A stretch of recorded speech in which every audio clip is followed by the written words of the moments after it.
우리가 무엇을 하든지 간에 목표를 가지는 일은 대단히 중요합니다. 그래서 리더십의 전문가들이 한결같이 강조하는 게 있습니다. 그것은 목표를 가져야 한다라는 것입니다. 성공하는 사람과 성공하지 못하는 사람들의 차이는 많습니다. 이유도 많습니다. 그러나 그 중에 가장 으뜸이 되는 이유는 목표에 문제가 있는 겁니다. 성공하는 사람들은 항상 분명하고 뚜렷한 그리고 구체적인 목표를 가지게 됩니다. 그러나 성공을 이루지 못하는 사람들은 대다수가 분명한 목표를 가지지 못하기 때문이라는 겁니다. 그래서 우리가 인생을 살면서 분명한 목표를 가지는 일 너무나도 중요한 겁니다. 그런데 이 목표를 가지는 일들이 우리의 인생살이에만 해당되지는 않습니다. 우리의 신앙생활 속에서도 분명한 목표를 가지는 것이 중요합니다. 오늘 본문은 사도 바울이 빌립보 교회 성도들에게 새로운 목표, 아니 그들이 잊고 있었던 목표를 이름으로 그들이 일어났던 많은 문제들의 원인, 그것이 바로 참다운 신앙의 목표를 가지지 못했기 때문이라고 언급하고 있는 겁니다. 그러므로 오늘 말씀을 통해서 바울이 빌립보 교회 성도들에게 제시한 목표가 무엇이며 우리 모든 그리스도인들이 마땅히 품어야 할 목표가 무엇인가를 확인하고 이 시간 저와 여러분 모두가 그 목표를 인생 최고의 목표로 품게 되는 그런 시간이 되었으면 합니다. 여러분은 인생을 살면서 목표를 가지고 계십니까? 이미 말씀드린 것과 마찬가지로 우리가 인생을 살면서 목표를 가지는 일들은 너무나도 중요한 겁니다. 왜냐하면 목표가 있을 때 우리는 더 열심을 낼 수 있는 거고 목표가 있을 때 어떤 일이든 더 잘할 수 있게 되기 때문에 그렇습니다. 예를 들면 공부를 하는 걸 가지고 생각해 보십시오. 공부하는 학생이 있는데 한 학생은 그 공부에 대한 목표가 있고 한 학생은 공부에 대한 목표가 없다고 생각해 보십시오. 과연 이 두 학생 중에서 누가 공부를 열심히 하겠고 또 결과적으로 누가 더 공부를 잘하게 되겠습니까? 당연히 공부함에 있어서 분명한 목표를 가지고 있는 학생이 더 열심히 할 수도 있는 거고 더 잘할 수도 있게 되는 것은 너무나도 당연한 것입니다. 운동도 마찬가지라고 생각합니다. 운동 선수가 있습니다. 그런데 한 선수에게는 운동의 목표가 있습니다. 1등이 된다거나 아니면 금메달을 딴다거나 목표가 있습니다. 그러나 또 한 선수에게는 아무런 목표가 없습니다. 그렇다면 이 두 선수 중에 어떤 선수가 더 열심히 운동을 하고 훈련을 하겠습니까? 그리고 결과적으로 누가 더 좋은 성적을 이루겠습니까? 당연히 운동에 있어서 목표를 가지고 있는 선수가 더 나을 수밖에 없을 게 분명합니다. 이러와 마찬가지일 겁니다. 사격을 생각해 보십시오.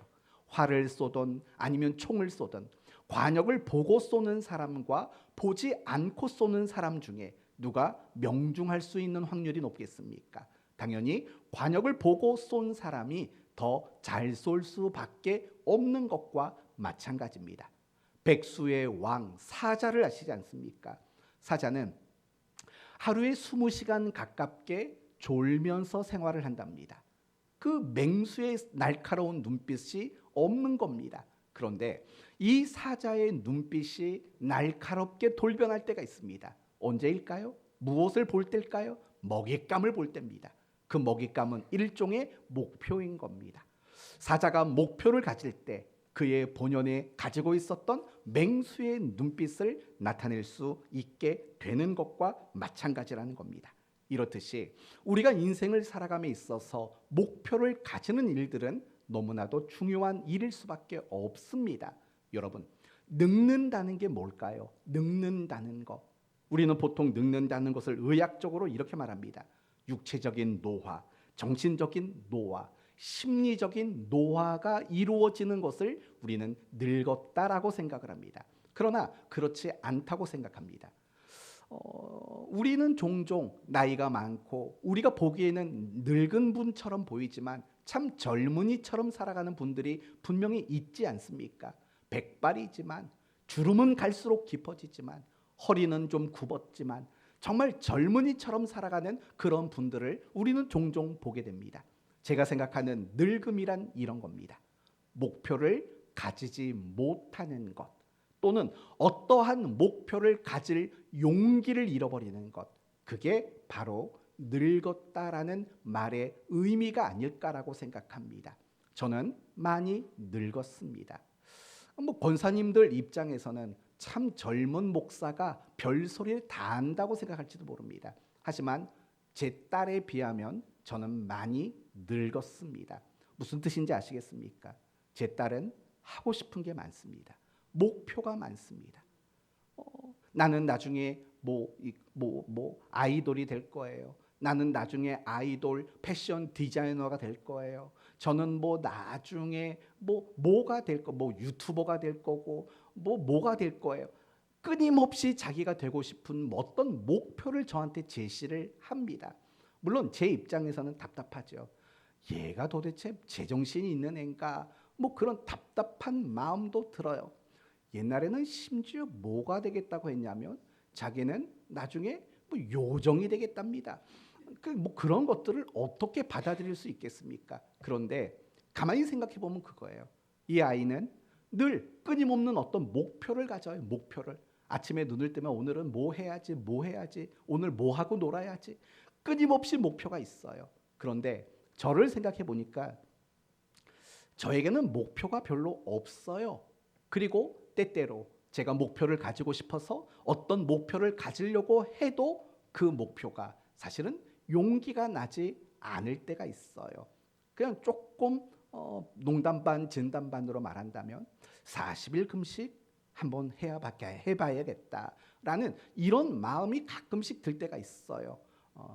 할까요? 하지 말까요? 하지 마요. 네, 저도 그럴 생각인데 아무튼 그 엄두가 나질 않아요. 옛날에는요, 금식해야겠다. 그냥 생각이 들면 주의 뜻으로 알고 그냥 금식을 결정하고 기도원이 한 주간에 올라가서 5일 금식하고 내려오고, 사실은 그런 목표를 잡는 것들이 어렵지가 않았어요. 근데 어느 순간부터는 어떤 목표, 하나님이 금식에 대한 어떤 생각을 주시면 그건 제안일 뿐이지 나한테 하라고 하는 건 아닐 거야 라고 생각하는 그런 목표에 대한 용기가 없어지는 순간들이 어느 순간부터는 분명히 있어요.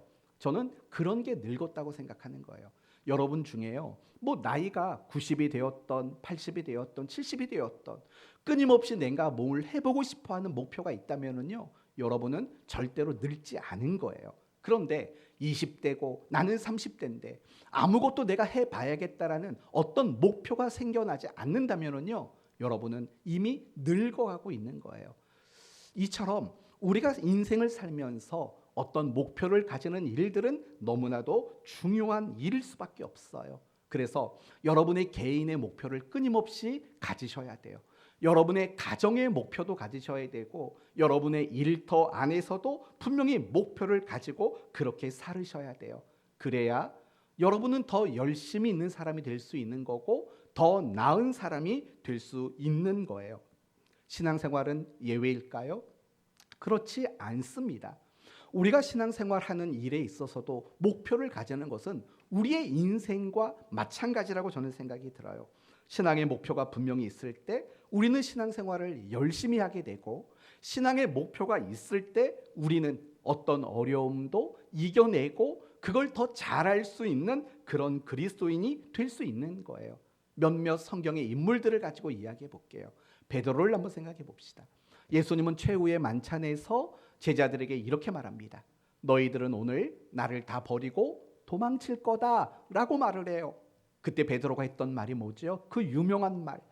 다른 사람들은 몰라도 나는 주님과 함께 죽을 겁니다 라고 말을 합니다. 여러분, 그 주님과 함께 죽겠다라는 그 말도 일종의 뭘까요? 목표인 거예요. 목표. 나는 주님과 함께 죽는 것이 내 제자된 자로서의 목표입니다 라고 말을 한다고요. 물론 그 목표를 가졌지만 베드로는 지키지는 못했어요. 하지만 중요한 건 뭐냐면 나머지 제자들보다는 조금 더 용기를 냈지 않습니까? 조금 더 끝까지 예수님을 따라가 보는 일들을 할 수 있지 않았습니까?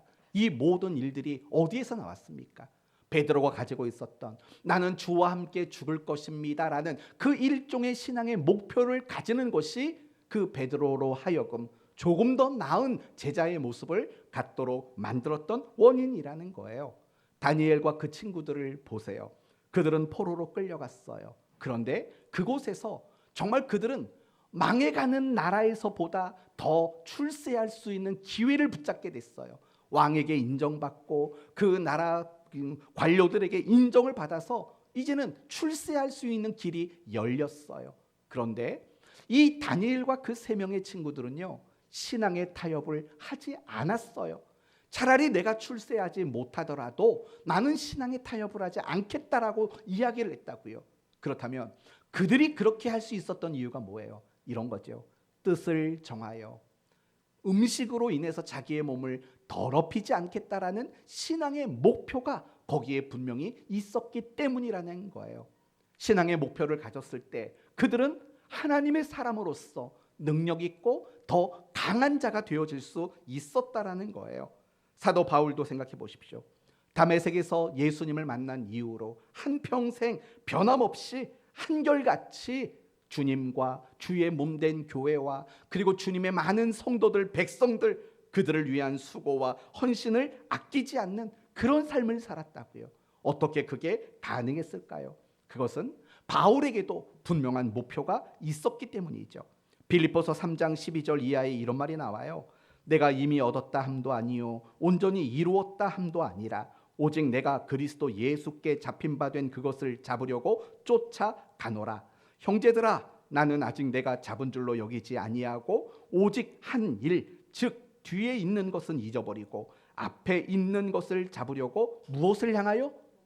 표대를 향하여 그리스도 예수 안에서 하나님의 부르신 부르심의 상을 위하여 쫓아가노라. 이 말은 무슨 말이에요? 바울에게는 너무나도 분명한 목표가 있었다라고 이야기하고 있는 거예요. 예수님을 생각해 보세요. 예수님은 온갖 고난과 십자가의 죽음도 묵묵히 받아들이셨다고요. 어떻게 그랬을까요? 예수님에게 신적 하나님의 동일 본질이 있었기 때문일까? 단지 그렇게만 말할 수 없는 거예요. 예수님이 그 모든 고난을 견디고 십자가의 죽음도 참으실 수 있는 이유를 히브리서 12장에는 이렇게 말해요. 믿음의 주요 또 온전하게 하시는 예수를 바라보자. 그는 그 앞에 있는 기쁨을 위하여 십자가를 참으사 부끄러움을 개의치 아니하시더니라고 말해요. 무슨 말이냐?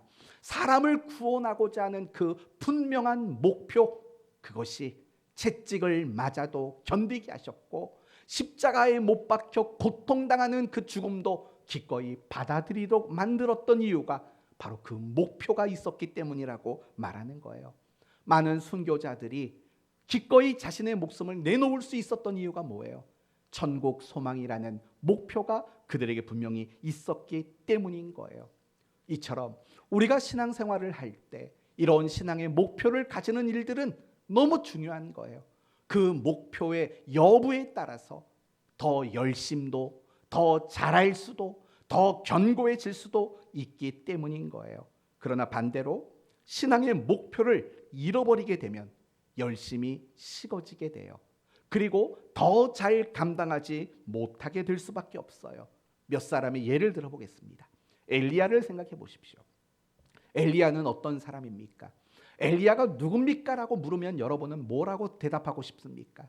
850명 이방 선지자와 영적 대결을 했고 이겼고 3년 6개월 동안 닫혔던 하늘문을 활짝 열고 비를 내린 사람, 왕에게도 담대히 책망할 수 있는 아주 훌륭한 선지자, 이렇게 말할 수 있을 겁니다. 그런데요, 그 모든 일들이 끝나고 나서 엘리야는 전혀 딴 사람이 됐다는 거 아시지 않습니까? 심각한 우울증에 빠져요. 그래서 하나님께 뭐라고 말하냐면 차라리 나를 죽여주십시오. 죽는 게 낫겠습니다 라고 말을 해요. 보통 사람들이 깊은 우울증에 빠지면 나타나는 태도가 그런 거잖아요. 차라리 죽는 게 낫지 않아? 라는 그런 생각을 엘리야가 품었다고요. 뿐만 아니라 하나님께 원망하고 불평하고 절망 속에 사로잡힌다고요. 하나님, 나만 남았습니다. 무슨 말이에요? 이거 도대체 하나님 뭐 하는 겁니까? 라고 불평하고 절망하고 있는 거예요. 그렇다면 여러분, 너무나도 상반된 모습인 거잖아요. 갈멜산에 있어서 엘리야의 모습과 그 갈멜산 이후의 엘리야의 모습은 너무나도 상반된 모습으로 드러나게 된다는 거예요. 도대체 뭐가 그렇게 엘리야를 바꿔놨냐고요. 다른 게 아니라는 거예요. 목표의 문제인 거예요. 목표의 문제. 이 모든 엘리야가 목표로 세웠던 그 모든 이방 선지자들을 진멸하는 것과 하늘에서 비를 내리게 하는 것과 왕에 대한 책망을 하는 것, 이 목표가 다 마치고 났을 때 더 이상 그에게는 어떤 신앙의 목표도 없었기 때문이라는 거예요. 엘리야, 우리가 알고 있었던 그 엘리야는 목표가 만들어낸 인물이라는 거예요. 그건 제 의견이 아닌 거예요. 그래서 하나님이 그런 엘리야를 근거로 무엇을 이야기하냐면 이런 말을 하지 않습니까? 예후에게 찾아가서 이스라엘의 왕으로 세워라. 하사엘을 찾아가서 아람의 왕으로 세워라. 엘리사를 너의 후계자로 세워라 라는 하나님이 새로운 목표를 제시하게 돼요.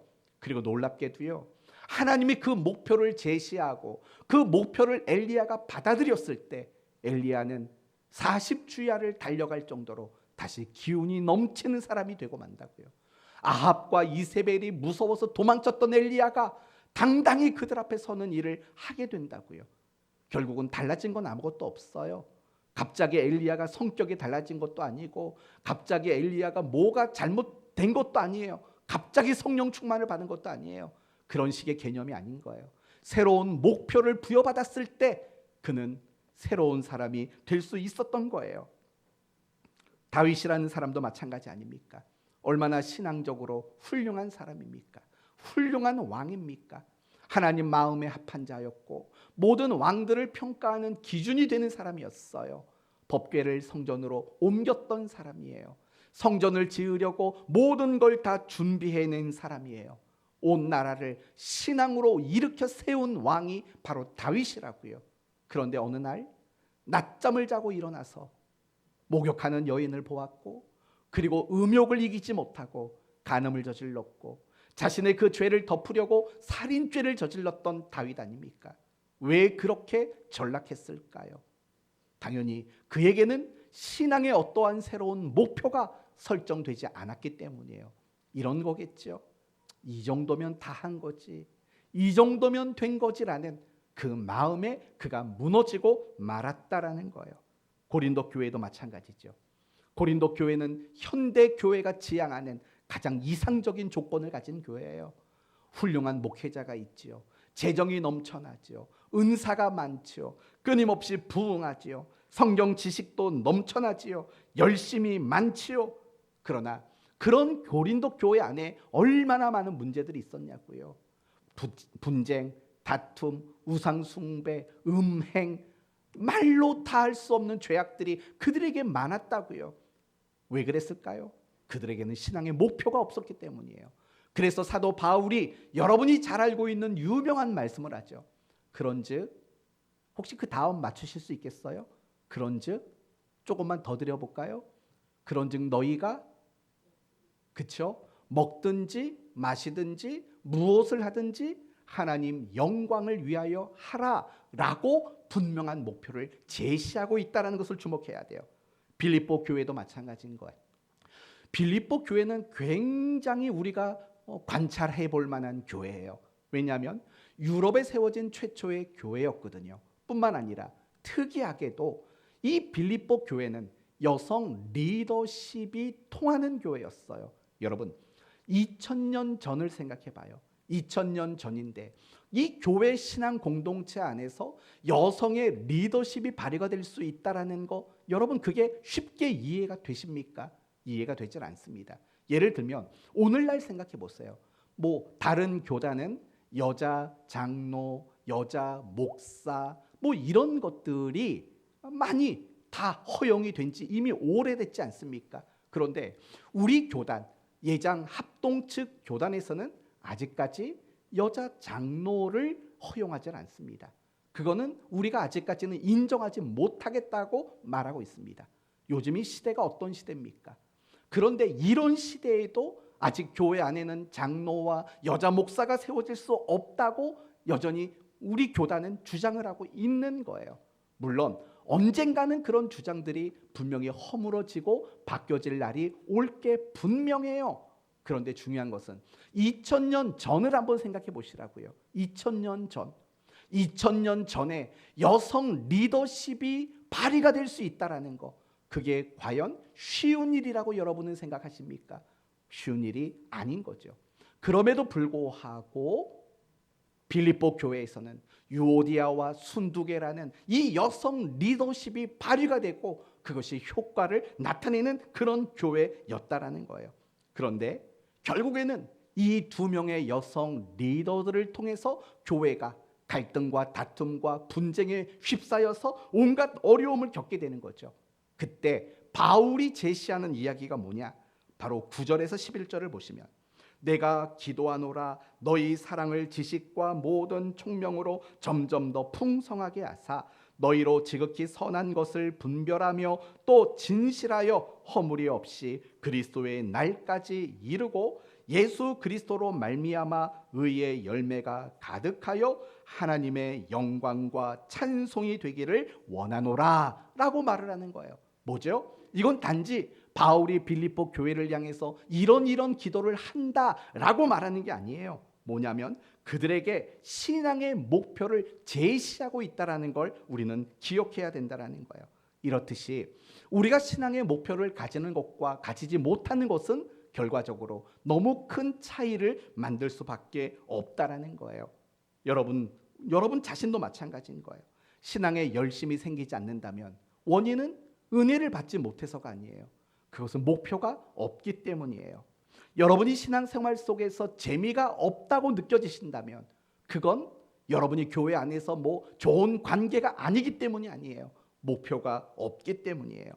우리가 신앙이 쉽게 흔들린다면, 우리의 신앙이 쉽게 지친다면, 우리의 신앙이 신자답지 못함을 연속으로 나타낸다면, 신앙이 자라가지 못한다면, 감사가 없고 불평이 많다면 많은 이유와 핑계가 있을 수 있겠지만 가장 중요한 것은 여러분에게 신앙의 목표가 상실되었기 때문이라고 말할 수 있다라는 거예요. 한번 생각해 보세요. 여러분의 인생의 목표가 있는지, 그리고 지금 이 시간 여러분에게는 신앙의 목표가 있는지를 생각해 보세요. 나는 정말 신앙의 목표를 가지고 있는가? 그걸 여러분이 점검해 보셔야 돼요.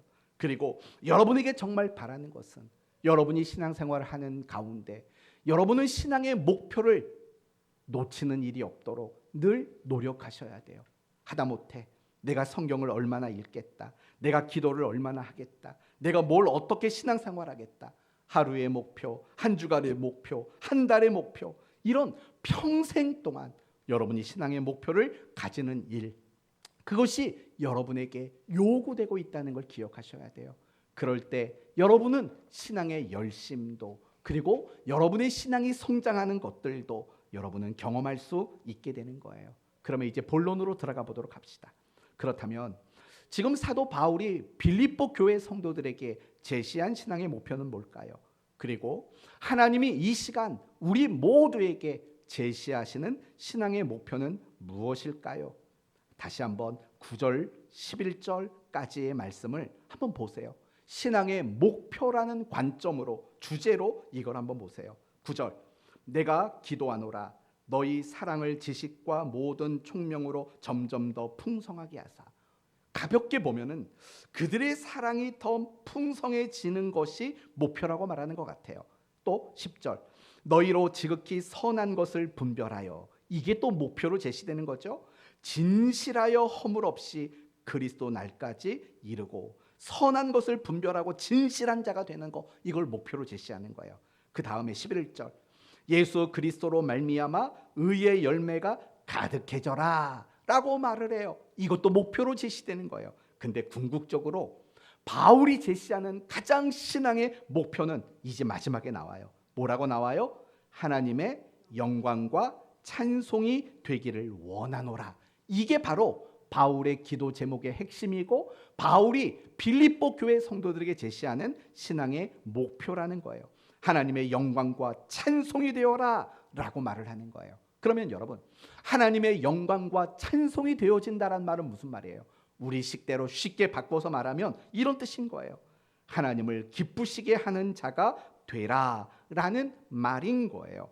사랑하는 성도 여러분, 이것이 우리 인생 최고의 목표가 되어야 되는 거예요. 이것이 우리의 신앙생활에서의 가장 최고의 목표가 되어야 돼요. 무엇이요? 하나님을 기쁘시게 하는 자가 되는 것. 이것이 바로 우리 인생 최고의 신앙의 목표라고 말하는 거예요. 그래서요, 여러분이 잘 아시는 대요리 문답, 소요리 문답, 소요리 문답 많이 들어보셨죠? 어떤 사람들은 이 말을 헷갈려하는 사람이 있어요. 소요리, 소로 만든 요리라고 뭐 헷갈려하는 사람이 있는데 그런 뜻이 아니에요. 조금 더 정확한 표현으로 바꾼다면 소교리라는 말이 맞아요.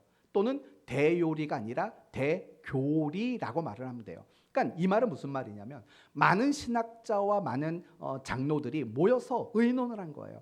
창세기부터 계시록까지 연구해서 이 성경 전체를 통해서 가장 중요한 핵심 가르침이 뭐냐, 그것을 정리해 놓은 것이 대요리 문답이고 소요리 문답인 거예요. 그 중에 첫 번째 항목이 뭡니까? 이렇게 시작되죠. 사람의 제일된 목적이 무엇입니까?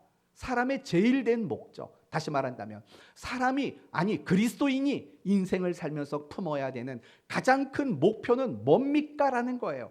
그에 대한 대답이 이거예요. 하나님을 영화롭게 하는 것과 영원토록 그를 즐거워하는 것입니다 라고 이야기를 하는 거예요. 이게 간단히 말한다면 우리가 하나님을 기쁘시게 하는 자로 살아가는 것, 성경을 창세기부터 계시록까지 아무리 읽어보고 읽어보아도 이거보다 중요한 건 없다. 내가 살아가는 모든 시간, 모든 순간이 다 하나님을 기쁘시게 하기 위한 시간이고 하나님을 기쁘시게 하기 위한 그 순간이라는 거예요. 그런 상황이라는 거예요. 이게 성경이 우리에게 말해주고 싶은 제일 중요한 것이다 라고 말하고 있다는 거예요. 하나님을 기쁘시게 한다는 것, 도대체 그러면 어떻게 사는 게 하나님을 기쁘시게 하는 거예요? 크게 두 가지로 말씀드릴 수 있어요. 소요리 문답에 대한 어떤 해설지를 보면 하나님을 기쁘시게 한다는 것은 두 가지로 설명할 수 있다고 말해요. 그 중에 첫 번째는 하나님 중심으로 사는 거라고 말해요. 하나님 중심. 쉽게 말하면 이거예요. 내가 뭔가를 생각할 때도 그 생각의 중심에는 누가 있는 거죠? 하나님이 계시는 거예요. 내가 어떤 말을 하더라도 그 말의 중심에는 하나님이 주인으로 보좌에 앉아 계셔야 된다는 거예요. 내가 무엇인가를 결정하고 내가 무엇인가를 선택하는 그 순간에도 하나님이 중심이 돼야 된다는 거예요. 뭐 사형리 같은 거 보고 뭐 내비게이터 같은 거 보면 가운데 의자가 하나 있는데 그 의자 위에 내가 올라가 있고 한번 이런 그림 본 적 있지 않습니까? 항상 내 마음의 보좌에 하나님을 중심으로 모시고 있는 것, 그것이 하나님을 기쁘시게 하는 자의 모습이라고 이야기를 해요. 또 하나는 하나님을 반영하는 것을 말해요. 리플렉션이라고 말하는 거죠. 뭐냐면 내 모습을 통해서 하나님의 어떠하심이 보여지도록 만드는 걸 말하는 거예요. 사실은 세상 사람들은 하나님을 볼 방법이 없지 않습니까? 우리는 다양한 방법으로 하나님을 만나고 하나님을 보고 경험하게 돼요. 그러나 세상 사람들은 그럴 수 있는 가능성이 없어요. 그렇다면 세상 사람들이 하나님을 보고 만날 수 있는 유일한 통로는 뭐냐? 성경은 아니에요. 왜냐하면 그들은 믿음이 없는 자들이니까. 그들에게 유일한 방법은 우리를 통해서만 가능할 수 있는 거예요. 우리를 통해서 하나님이 어떤 분이신가를 그들은 비로소 보고 경험하게 되는 거예요. 바로 그런 모습으로 살아가는 것, 그것이 하나님을 기쁘시게 하는 자로 살아가는 거예요. 그리고 더 중요한 것, 내가 하나님 중심으로 살고 내가 하나님을 반사하고 내가 하나님을 반영하는 삶을 살아가는 것으로 인해 기쁨을 삼는 사람, 바로 그런 사람이 하나님을 기쁘시게 하는 사람이다 라고 말하고 있다는 거예요. 그렇다면 우리는 왜 하나님을 기쁘시게 하는 삶을 살아야만 할까요? 이유는 하나님이 우리에게 베풀어 주신 은혜와 사랑이 너무나도 풍성하기 때문에 그래요. 그러므로 여러분, 하나님의 그 은혜와 사랑의 풍성함을 누리고 있는 우리 모두에게 하나님이 요구하시는 것, 그리고 우리 스스로의 마땅함은 무엇이냐? 하나님을 기쁘시게 하는 자로 살아가는 것, 그 목표를 가지는 것이 너무나도 마땅한 일이라고 말하고 있는 거예요. 사실은 여러분, 이 모두가 이 사실을 알고 있다고 생각합니다. 초신자가 아니고서야 내가 하나님을 기쁘시게 하는 자가 되어야 한다는 것을 모르는 성도는 아무도 없으리라고 생각합니다. 여러분 모두 아시죠? 내가 하나님을 기쁘시게 하는 그 인생을 살아야 된다는 걸 다 아실 거예요.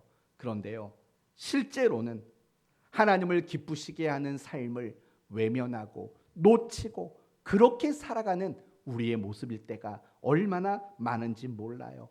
하나님을 기쁘시게 하는 것보다는 도리어 내 기쁨을 신앙으로 추구하고자 하는 그런 우리의 모습일 때도 얼마나 많은지 몰라요.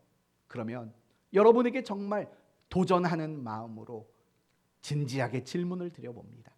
여러분은 하나님을 기쁘시게 하고자 하는 그 목표를 가지고 계십니까? 여러분은 지금 하나님을 기쁘시게 하는 자가 되겠다라는 목표가 분명히 있으십니까? 그렇다고 생각하실 수도 있고 아니요라고 생각하실 수도 있습니다. 한번 점검해 보십시오. 세 가지로 여러분이 그 부분을 점검할 수 있는 제안을 말씀드립니다. 첫째는 여러분의 기도를 보시면 됩니다. 여러분이 기도 생활을 열심히 하고 있지 않습니까? 그 기도가 어떻게 쓰여지고 있는지를 생각해 보세요. 만약에 이렇게 쓰여지신다면 여러분은 하나님을 기쁘시게 하고자 하는 소원을 가지고 있는 사람입니다.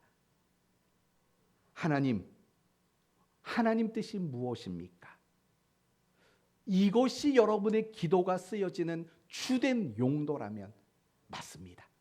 더 나아가서 여러분이 기도를 통해서 하나님과 더 친밀해지고자 하는 마음을 가지고 기도하신다면 여러분은 하나님을 기쁘시게 하는 자가 되고자 하는 게 맞습니다.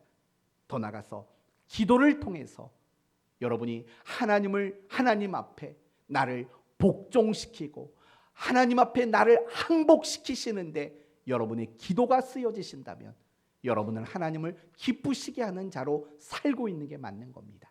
그러나 우리의 기도가 내 만족과 내 기쁨과 내 행복과 내 보람과 내 뜻과 내 소원을 이루어 가기 위한 도구로 기도가 쓰여진다면 어쩌면 여러분은 하나님을 기쁘시게 하는 그 목표를 이미 놓치고 있는 분일 수도 있다는 겁니다.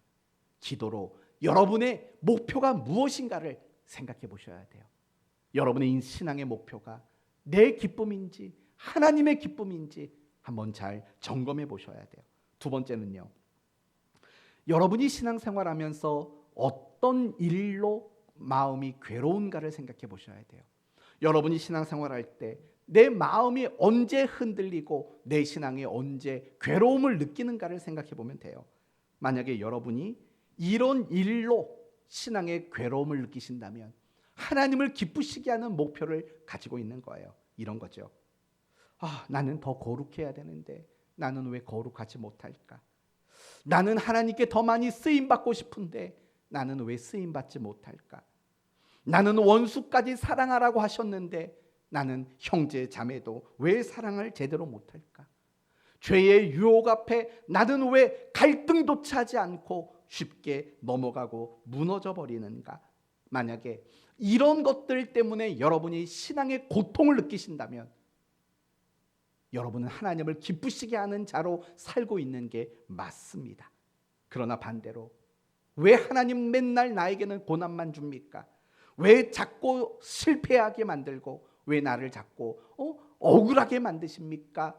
여기에 여러분의 신앙이 흔들리신다면 어쩌면 하나님을 기쁘시게 하는 그 인생의 목표를 여러분은 놓치고 있는 것일 수도 있는 거예요. 왜냐하면 정말 하나님을 기쁘시게 하는 것, 그것을 목표로 가진 사람들은 인생의 고달픔 때문에 흔들리지 않기 때문에 그래요. 바울을 생각해 보시겠습니까? 여러분, 바울도 신앙의 탄식이 있었다는 거 알고 계시죠? 바울도 신앙의 고통을 느꼈다는 거 아시죠? 그게 어디에 나옵니까? 로마서 7장에 나옵니다. 오호라, 나는 곤고한 사람이로다. 누가 나를 이 사망의 몸에서 건져내랴. 그가 얼마나 고통하고 얼마나 절규하고 얼마나 몸부림치고 있는지 몰라요. 그렇다면 바울이 그렇게 고통하고 그렇게 몸부림쳤던 이유가 뭘까요? 고난, 시련, 핍박, 박해 알아주는 사람이 없어서, 그래서 그가 그렇게 고통스러워했을까요? 그렇지 않다라는 거예요. 자신 안에 있는 죄 때문에, 더 거룩하지 못한 자신의 모습 때문에, 순종하지 못하는 자신의 모습 때문에 그는 그런 고통을 느꼈다라는 거예요. 내가 정말 하나님을 기쁘게 해야 되는데 늘 하나님을 속상하게 만드는 거, 그것 때문에 그의 신앙에 고통을 느끼고 있다라는 거예요. 여러분에게도 그런 고통이 있다면 여러분은 하나님을 기쁘시게 하고자 하는 목표를 가지고 있는 것이라고 여길 수 있을 거예요. 너무나도 당연하다고 생각해요. 내가 목표라면 사실은 내가 죄를 지어서 하나님이 속상하든 말든 그게 내게 고통이 되진 않을 거예요. 하지만 하나님이 기뻐하는 것이 목표인 인생이라면, 그분이 안타까워하고 그분이 고통스러워할 만한 일이 있다면 나도 힘들어지는 것은 너무나도 당연할 거예요. 한 가지만 더 예를 들면, 내가 정말 하나님의 기쁨이 목표인가를 보는 방법은 이런 거예요. 내가 열심히 신앙생활 했을 때 내가 드러나는가, 하나님이 드러나는가를 보면 알아요. 골로새서 3장에 이런 말이 나와요. 또 무엇을 하든지 말에나 일에나 다 주 예수의 이름으로 하고 그를 힘입어 하나님 아버지께 감사하고 라고 말을 해요. 그러니까 뭘 하든지 주님을 힘입으라고 말을 해요. 그럼 주님을 힘입는다는 건 뭐예요? 이런 거예요. 내가 뭘 해도 이건 주님 때문에 되어진 것입니다라고 인정하고 고백하라는 거예요. 그럼 그 말은 무슨 말이에요? 내가 어떤 말을 하든 내가 어떤 행동을 하든 간에 그 속에 누구를 드러내라는 겁니까? 주님을 드러내라고 말하고 있는 거예요. 바로 이것이 기준인 거예요. 여러분이 신앙생활 열심히 했어요. 기도 열심히 했어요. 남다른 헌신과 봉사와 수고를 했어요. 그래서 주님이 드러나신다면 여러분은 하나님을 기쁘시게 하는 것이 여러분 인생 최고의 목표로 살고 있는 분들이 맞다라는 거예요. 어떻게 이제 여러분이 지금 이 목표를 가지고 있는지 없는지 확인되셨는지 모르겠습니다. 그러나 끊임없이 점검하고 확인했으면 좋겠어요. 나의 신앙의 목표가, 내 인생을 살아가는 최고의 목표가 하나님을 기쁘시게 하는 것인가, 이 부분을 여러분이 빨리 점검하셔야 되고 분명히 인식하실 줄 알아야 돼요. 그리고 혹여나 지금 여러분의 인생의 목표가, 신앙의 목표가 하나님을 기쁘시게 하는 것, 그것이 아니라면 다시 그 목표를 붙잡기 위해서 기도해야 돼요. 그 목표를 다시 붙잡지 않는 한 우리의 신앙에는 그 어떤 변화도 생겨날 수 없을 거예요.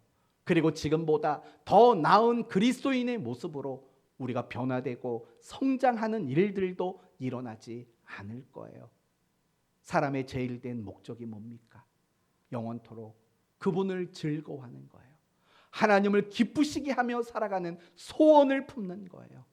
그것이 바울이 빌립보 교회 성도들에게 제시하는 신앙의 목표인 것이고, 또 오늘 이 자리에 예배드리고 있는 우리 모두를 향해서 하나님이 제시하시고 요구하시는 그런 신앙의 목표라는 사실을 기억하시기를 바랍니다.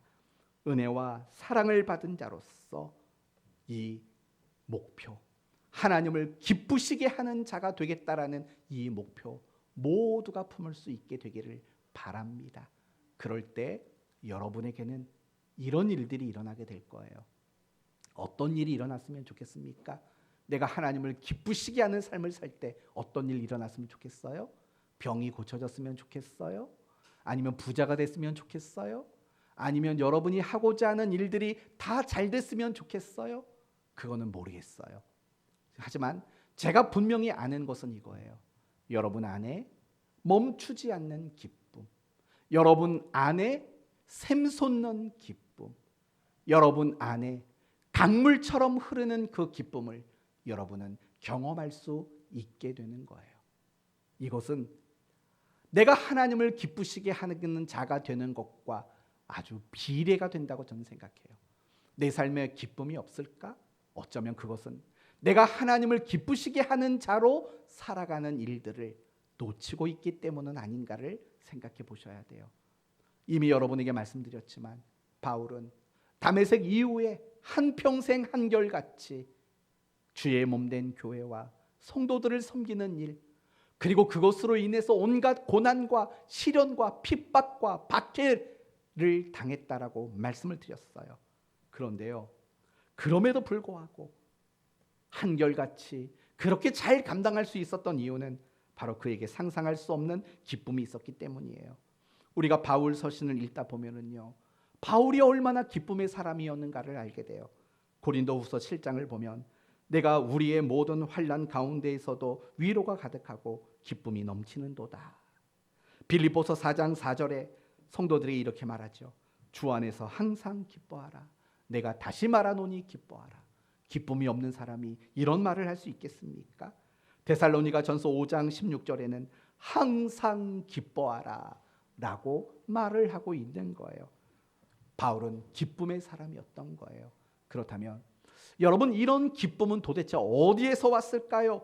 이미 말씀드린 대로 바울은 하나님을 기쁘시게 하는 목표를 가지고 있었기 때문인 거예요. 고린도후서 5장 9절, 그런즉 우리는 거하든 떠나든 주를 기쁘시게 하는 자가 되기를 힘쓰노라. 이게 바울의 말이에요. 로마서 12장, 하나님이 온전하시고 기뻐하시는 것이 무엇인가 분별하라. 하나님이 뭘 기뻐할까를 고민하고 생각해 보라. 갈라디아서 1장, 이제 내가 사람들에게 좋게 하랴 하나님께 좋게 하랴 사람에게 기쁨을 구하랴 내가 지금까지 사람의 기쁨을 구하였다면 그리스도의 종이 아니라 하나님의 기쁨을 지금까지 늘 구해왔다. 바울은 이렇게 말하는 거예요. 바로 거기에 바울이 가지고 있는 그 샘솟는 기쁨, 멈추지 않는 기쁨의 원인이 바로 그 속에 담겨져 있다라는 거예요. 하나님은요, 하나님을 기쁘시게 하는 자로 살아가는 자들에게 사실은 이 선물을 주시는 거예요. 기쁨이라는 선물. 내가 실패했어도 그 속에서 기쁨을 누리게 하는 그 선물을 바로 주신다라고 성경이 이렇게 약속하고 있는 거예요. 그렇기 때문에요, 여러분에게 기쁨이 없다면 어쩌면 여러분은 지금 하나님을 기쁘시게 하는 그 목표를 놓치고 있기 때문일 수도 있어요. 그리고 여러분이 정말 기쁨 가운데 살아가기를 원하신다면 하나님을 기쁘시게 하는 자로 살겠다라는 이 목표를 오늘 다시 가지게 되는 여러분 모두가 되셨으면 좋겠습니다. 이제 말씀을 마치겠습니다. 6절 말씀을 보시면 너희 안에 착한 일을 시작하신 이가 그리스도 예수의 날까지 이루실 줄을 우리는 확신하노라. 이렇게 말을 해요. 무슨 말인지 아세요? 너희 안에 착한 일을 시작하신 이가 그리스도 예수의 날까지 이루실 줄을 우리는 확신한다. 한마디로 말하면 하나님도 목표를 가지고 일하신다라는 뜻인 거예요. 그러므로 우리 모두도 인생을 살 때, 특별히 우리가 신앙생활 속에서 분명한 목표를 가져야 돼요. 그 목표는 무엇이 되어야 한다고요? 하나님을 기쁘시게 하는 자가 되는 것이라는 목표를 내 인생 최고의 목표로 가질 줄 알아야 돼요. 그래서 저와 여러분 모두가 남은 인생 하나님을 기쁘시게 하는 자가 되고자 하는 목표를 가짐으로 어떤 순간에서도 날마다 충만한 기쁨, 샘솟는 그 기쁨을 누리며 살아가는 복된 성도 되시기를 예수 그리스도의 이름으로 축원드립니다. 아멘.